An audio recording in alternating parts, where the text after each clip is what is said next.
Now, for patients who present with a migraine, this is a very common presenting symptom to the emergency department. This is something that we see relatively frequently. Migraines are chronic causes of headaches and can be very incapacitating to patients. So patients who have a history of severe migraines can get very severe headaches that limit their ability to get work done, to interact. They most commonly begin in the second decade of life, and there is a genetic component. So patients will often relate to the fact that their parents or brothers or sisters have similar headache symptoms that they experience.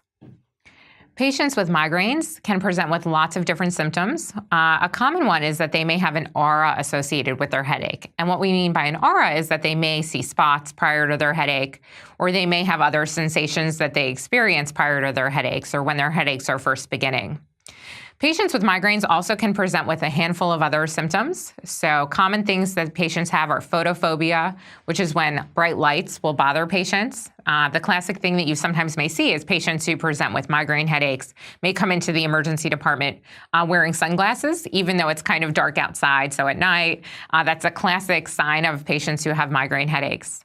Phonophobia is when loud noises might bother patients, as well as nausea and vomiting may be associated with migraine headaches.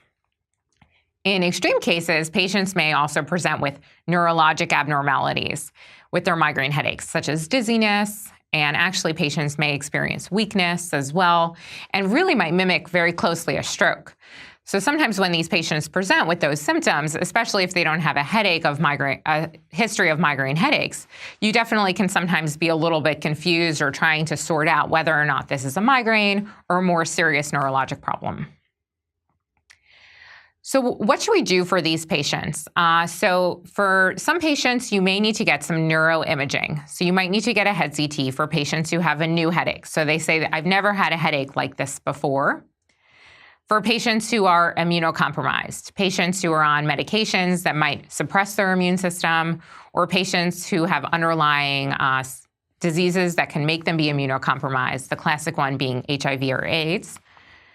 Any kind of neurologic abnormalities such as weakness, numbness, tingling, problems with their ambulation, potentially problems with speech might prompt you to get neuroimaging.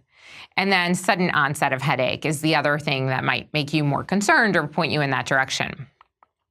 Now, if a patient has a prior history of similar symptoms and they come in and they say this feels very similar to my migraine that I've had before, that definitely kind of puts you or points you in that direction that this is in fact most likely a migraine headache.